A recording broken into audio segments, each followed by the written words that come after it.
Okay, so the first one is Groendruif skin fermented Semillion. Trizanne, Barnard doesn't strike me as, skin contact, orange wine, these things. How did that come about? Yeah, I don't strike myself as that either. But I have to almost go back to the Groendruif because that's when I started experimenting with skin contact back in 2018. And I actually did trial with Semillion back in 2019. And, 2020. And that backfired completely. Oh, the skin contact one. Yeah, the skin contact sim. That's why I waited a few years later and then tried again with the Semillion, because the Sauvignon Blanc gave me lead that this should work. It could work if I do it properly. Because you've been making that since what, 2018? 2018, yeah. So 2022 was a good vintage in terms of healthy grapes, because I've subsequently learned that if my grapes are not super healthy, don't try with skin ferment. Yeah.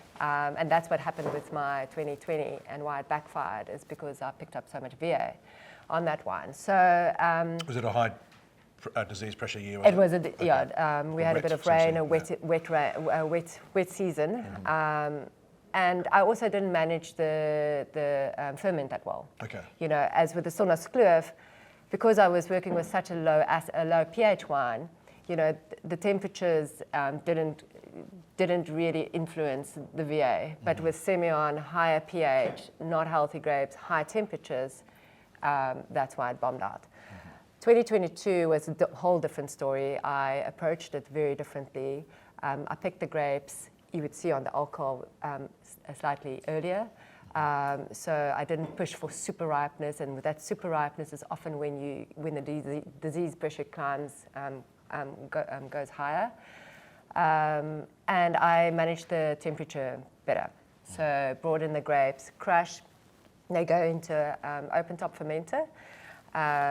And with the peak of the ferment, I would put it in a barrel room to cool down.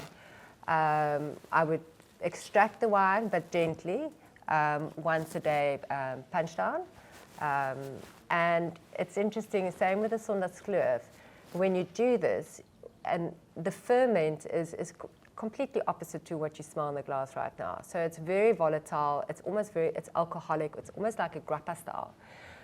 So you almost don't know how it's going to end up in the bottle. The Groendruif has now shown me that don't worry about what's happening in the ferment, because it all pulls together eventually after a year. But I wasn't sure if the Semillion was going to do the same thing.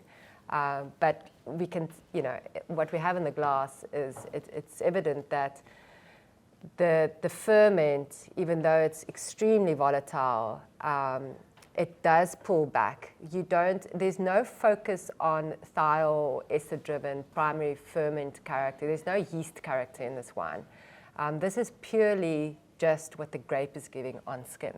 And I actually have too little knowledge to know what this is, but because there's this incredible floral aroma, which you would see in the Groendruif as well.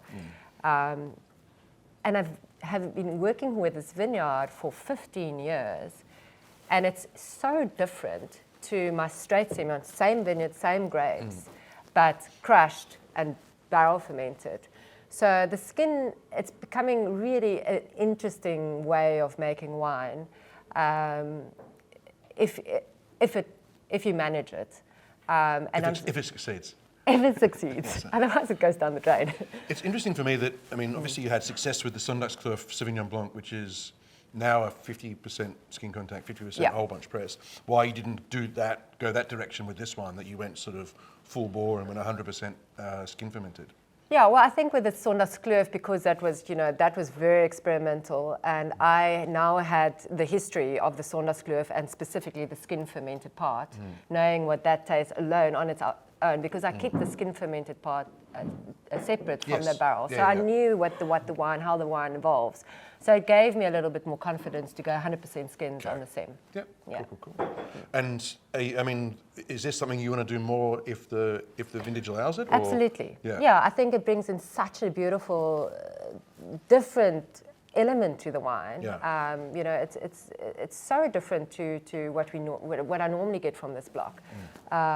So I would definitely want to experiment with it more. I didn't with it in the 2023 because 2023 was again a vintage I wasn't 100% sure of. A bit more challenging. Bit more challenging, a little bit more disease pressure. But I'm hoping that future that this is the style that I can go into. But it's amazing how soft that sort of Semillon grassy character is, and it's still there. It still has that element of freshness, but you are accessing much more sort of riper fruits, stone fruits, and as you say, much more florals. Sort of apple and pear blossom, and all kinds of nice things. It fascinates me because I mean, when I labeled this wine, when I designed the label, I was very specific to call it Groendruif to put the emphasis on the Groendruif. But actually, going back to it now in hindsight, that's not even necessary because it's not the emphasis is not on the green herbaceous notes on this wine. Yeah, it's amazing, isn't it? You put into contact with skins more, and it gets less. Yeah, exactly. It's like I'm still trying to figure it out because you know everything in my mind says it should be different. It should be opposite almost. And what are you doing in terms of lees and wood here? What's the So across the board with all of my wines, okay, so they're all 100% barrel in barrels. There's about 20% new oak on this wine. I wasn't as bold with the oak as I am with the Sondagskloof. The one thing that I knew that would work is skin ferment and new oak. Just on a science base, that would work. The amount of phenolics that you're extracting from the grapes will bind with the tannin of the wood. It's easy, that is the science that we know as winemakers. So that's the only thing that I was really, really sure of. And that's why I went so bold with the Sondagskloof, putting the whole skin fermented part into 100% new oak. Right. But with the Semillon, because I knew I was working with lesser ripe grapes, and you know, not knowing exactly, having burnt my fingers before with the skin ferment on the Sem, I wasn't going to risk putting that in a new barrel and possibly screw up my barrel. So I played with 20% new oak. Also, just trying to see where we go, you know, and figuring out my way. I think if the grapes are riper, I could possibly go with a bit more bolder with more new oak. But I think I have a really nice balance here with not overpowering oak, just, you know, really nice support of the fruit. Yeah, I mean, the wine doesn't scream skin contact at any point. So it's been really well managed and handled, I think. And I think that new oak, as you say, is sort of binding a lot of those sort of astringent characters out. The phenolic characters out. But giving that beautiful texture as well. Exactly, then, but also the little bit of the lees as well, giving it sort of mid-palate richness. Yes. Yeah, sorry, your question was on the lees contact as well. So we're going to get to you now. With skin contact, when you press, you have huge amount of lees. And this tends to go very reductive very quickly, or in my experience, it does. So I generally leave my wine on the gross lees for the whole time, the whole year that it's in barrel, but not with the skin contact because of the incredible amount of extraction and lees that turns reductive so quickly. So as soon as I pick up reduction, and it's normally with the skin contact within the first month of being in barrel, I would rack and return it off the gross lees back into barrel, and then I'll keep it on the fine lees. And before that, are you sort of batonnaging every day? Batonnage every day. When the wines are when they're fermenting in the barrel, that's from primary fermentation. But with these, obviously they didn't ferment in barrel. There will be batonnage just for the month before I rack and return them. For that month. Just to keep it in suspension, hoping not to get the reduction, but the reduction inevitably comes with the skin contact. Catches up with you. Yeah. And picking, I mean, I noticed you've got the tech sheets in front of you. but it's quite a low alcohol wine. Did you pick it earlier than you would normally if you weren't making this style of wine, or is it the vintage? It's sort a of dictate that? combination of, so I do pick, like, I don't pick on analysis at all. I pick on what I taste. And sometimes it's completely in line with the alcohol that you expect, and sometimes it's not. There's also an element of conversion that sometimes is not the same as the previous year. So your yeast this year will convert alcohol at this factor, and the next year it will be different.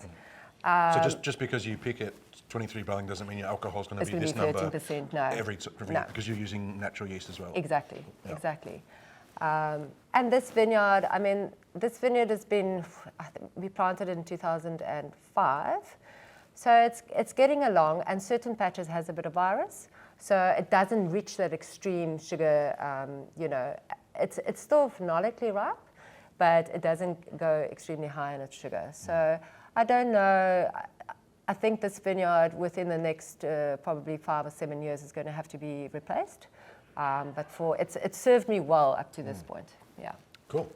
Very exciting. Sorry, you had a question. Just in terms of the beautiful balance that's in there, degrees of malolactic fermentation, just do its thing, or straight off? Oh. Yeah, I try not for mallow to kick in. So there's no mallow in this wine. So I make sure, double check, bring down the barrel temperature as quickly as possible, and also sulfur up.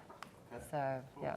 I think if any mallow had gone on this one, it would just be almost kind of flabby, and it would just be like too wafty. Yeah, and I mallow on Sem, not sure.